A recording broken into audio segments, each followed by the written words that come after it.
তুমি ভিডিও ছাড়ার আগে যত ভিডিও সাইজ করবে তোমার ভিডিও আপডেট দেওয়ার সময় তুমি অনলাইন থাকবে, তোমার ভিডিও তুমি তারা অন্যজনের ভিডিও তোমরা দেখবে।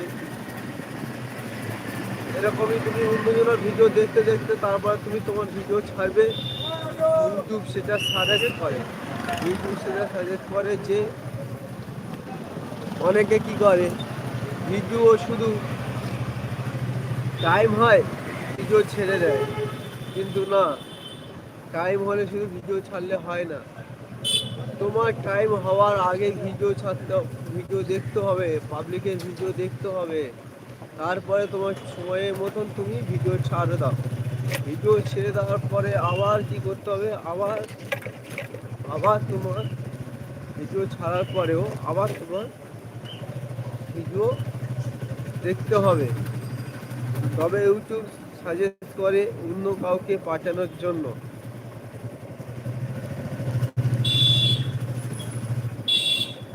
আর এই কথাটা বলার উদ্দেশ্য হচ্ছে আমার ছোট ছোট ক্রিয়েটাররা, তারা ইউটিউবার আছে, তো অনেকে আমার দিদি ভাই দাদা ভাইরা অনেকে জানে না, তো ওরা শুধু অপেক্ষা করে টাইম, ধরো কারোর একটা কারো দুটো, তো সেই টাইমটা ওরা ধরে রেখে দেয়, সেই সময়টা হলে ভিডিও ছেড়ে দেয়।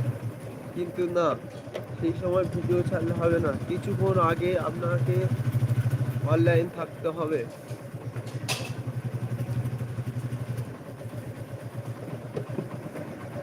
কিছুক্ষণ আগে অনলাইন থাকতে হবে, তাহলে তোমার ভিডিওতে ভিউজ বাড়বে, এই এঙ্গেজমেন্টটা ঠিকঠাক থাকবে।